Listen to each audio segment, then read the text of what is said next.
We call on the international community to come here in Kenya because now people are languishing in the same government that we have been elected. We want the international community to come in Kenya to make an investigation for all those 500 or 600 youth, young people who have been killed by the government, to see what we can do. Hello and welcome to Van TV Media. If you're new here, don't forget to subscribe to the channel, like the video, and share it with your friends to get daily updates. What's up guys, welcome back to Van TV Media and Yano Show KE. So we are here guys to talk about what the trending stories in Kenya, whereby we've seen Ojwang was being abducted and being killed in a police custody. So we are here with one-on-one with Mkaria to talk about this story in details. So we've seen that many Kenyans have reaction on this story. So but we want to see, or we want to hear from Mkaria. So let us hear from Mkaria. How are you, my brother? Good, my brother. Yes, sir. Are you good? I'm okay. Yeah. Yes. So, what is your take on this story for Albert Ojwang? First of all, my name is John Mukaria. I'm from Mombasa. I want to say this. In fact, what we have seen, the kind of the government, or the government, what the government is doing to the Kenyan people, it is not acceptable.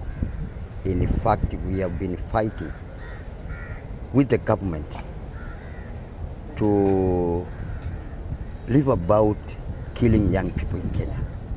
But now the government is, it's like Kenya, we have no government. Because if last year, the Kenyan government have killed about 300 young people. And it was very bad, according to the Kenyan people. Now yesterday, the young man Albert Ojwang was taken from his home seat in Homa Bay. He was taken away from Homa Bay to Nairobi, and he was killed in the cells of the police. In fact, this is to show that the government we have in Kenya, it is not the government of the people. It is the government that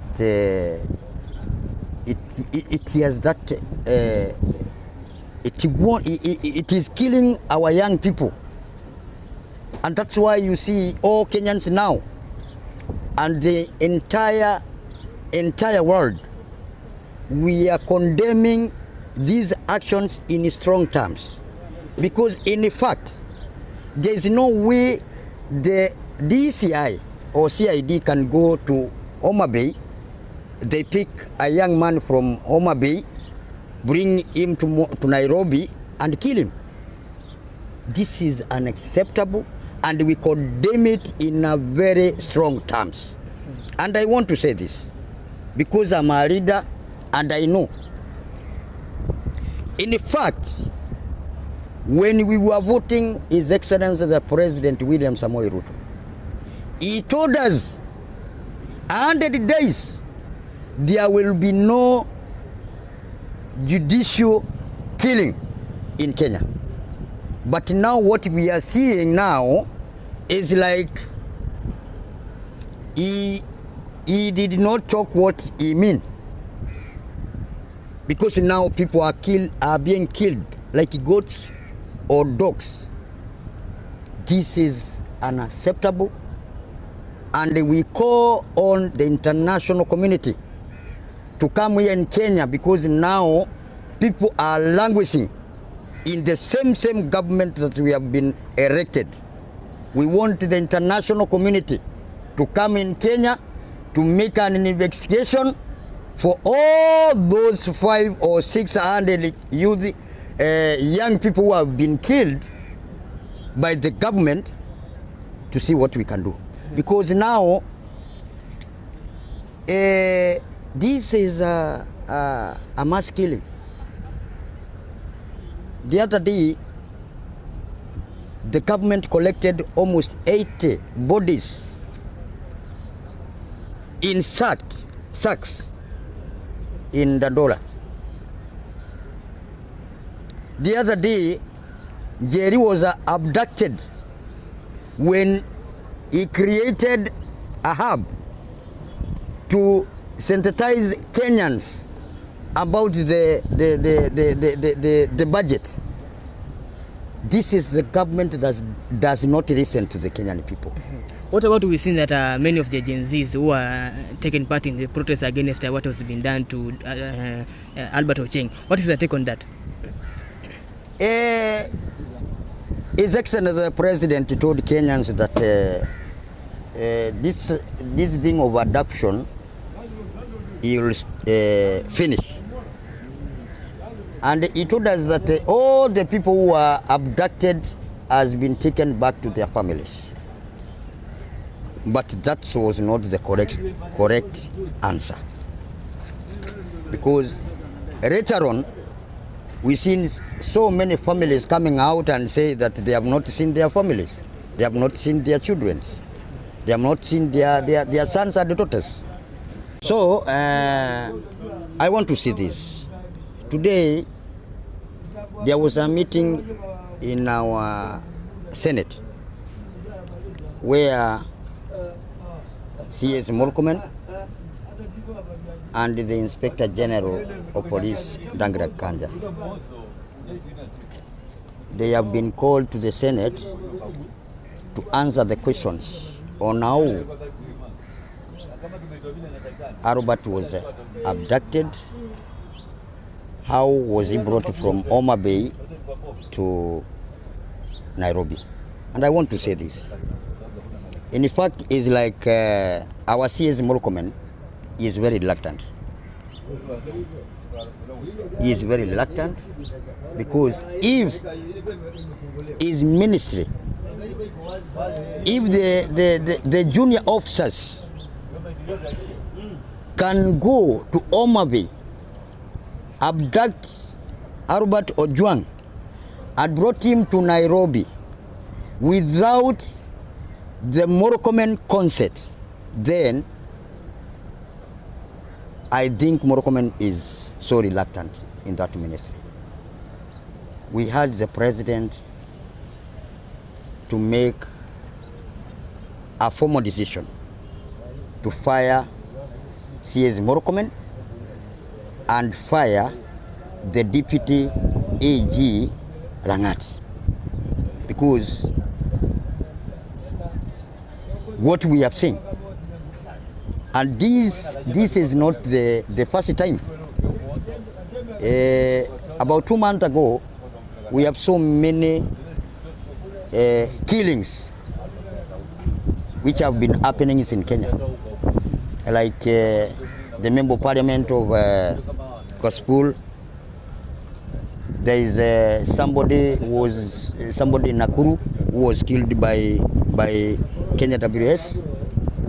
Yesterday there is another one who was killed by the police in Nakuru.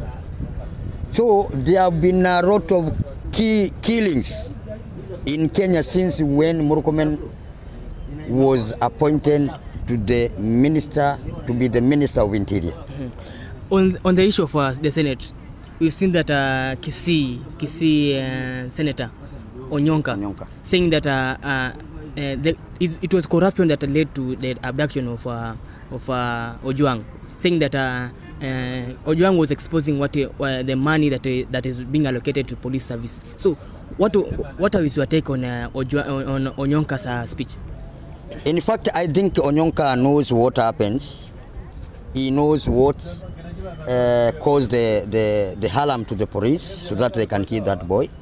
But for us who are outside, in fact, from the ESA, I heard that the guy who posted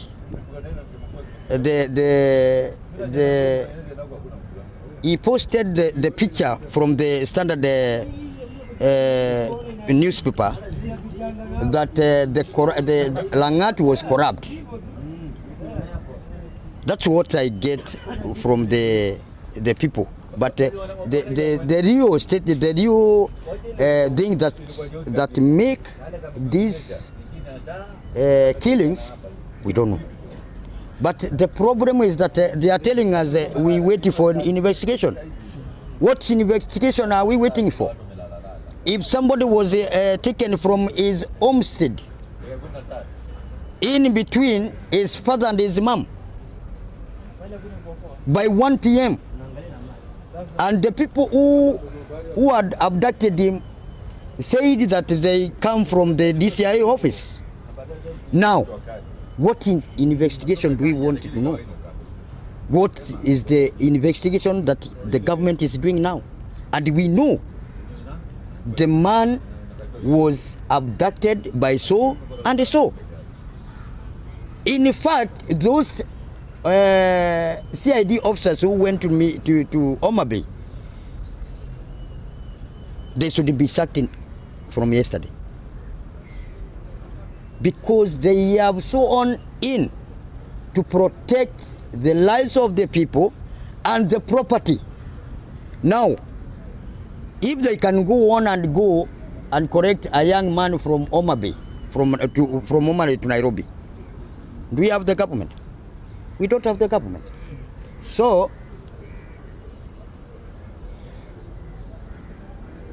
the government should take the responsibility. So many people have been asking the speech of Raila Odinga. He has not spoken, but he has wrote it on his Twitter page and his Facebook page. But people are asking for Raila Odinga's speech. In fact, our former Prime Minister Raila Odinga, he was to condone this action from the day one. And because he is the same government that is giving him money or bribing him, he cannot say about it. But when he kept quiet, we the young people who are behind him, where are we? We have no father now. We have no father. We have to get another father who can protect our rights and our properties in Kenya. Because the Kenyans, yani nasema Wakenya walimpenda sana Raila. Walimpenda sana Raila. Lakini wakati ameingia kwa hiyo serikali ambayo inaoa vijana, then Wakenya wamemwacha. So in which side do you think Raila is now? Is it from people's side or the government side? Raila is in the government side.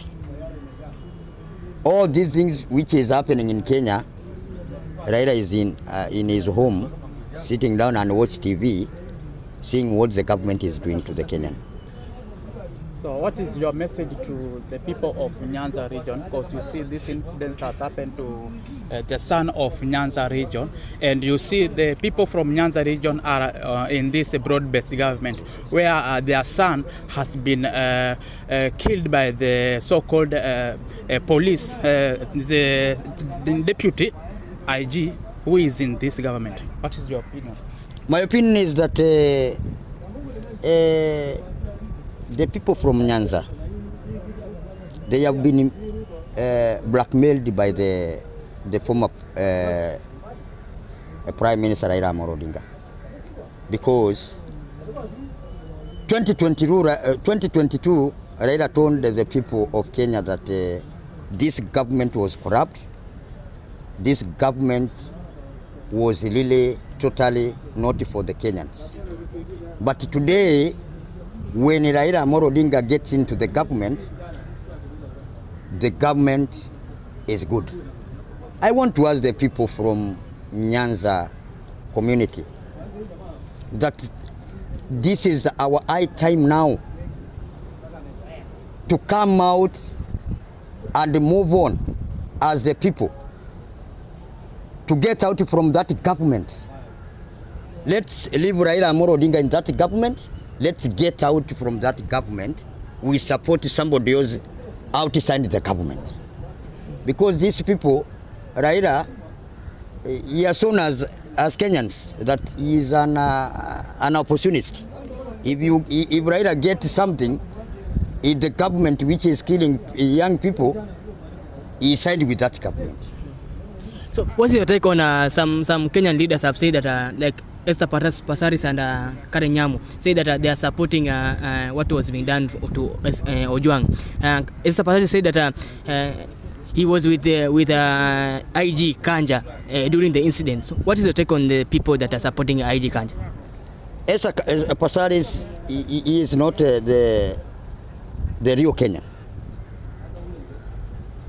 Maybe either father was a Kenyan or a mom was a Kenyan. Are you getting my point? So, Esther Passaris cannot stand and tell us that what has happened to Gilbert, it's fair. In fact, she has been elected in Nairobi as a women rep to take care and protect the people of Kenya, not even Nairobi only. But now, because there's something she's getting from the government, or whatever things he is getting from the government, then he cannot support. I want to say this. Esther Passaris, Karen Namu. Because you, Karen Namu is my sister from Meru. And I have never seen a stupid woman like Karen Namu. If we can stand and say he support what has happened to Gilbert. This is not the kind of women we want in this country. We have to vote them out. They go out. We elect the people or women who can stand with the Kenyan people. You cannot come here and tell us what the government has done is good. What about the 60 million Kenyans who elected this government? Where are they? Well, I want to say this. Karen Namu na Esther Passaris, you people, 2027 you pack and go. We are not going to support you. If you cannot support Kenyans when they in need, and you want us to support you 2027, we are not going to support you, and we are going to get out of that office. So, as you summarize, as you are looking at the camera, what's your take on the Albert's family, the father, as they prepare for the burial of their son? In fact, I asked the family to stay calm because the post-mortem yesterday came out, and the doctor said that the Albert was killed he was beaten by the police. And I want to say this: let this family calm down, prepare for the burial, but the government should compensate the family. The government should compensate the family because Albert amekufa kwa mikono ya serikali. That's my point.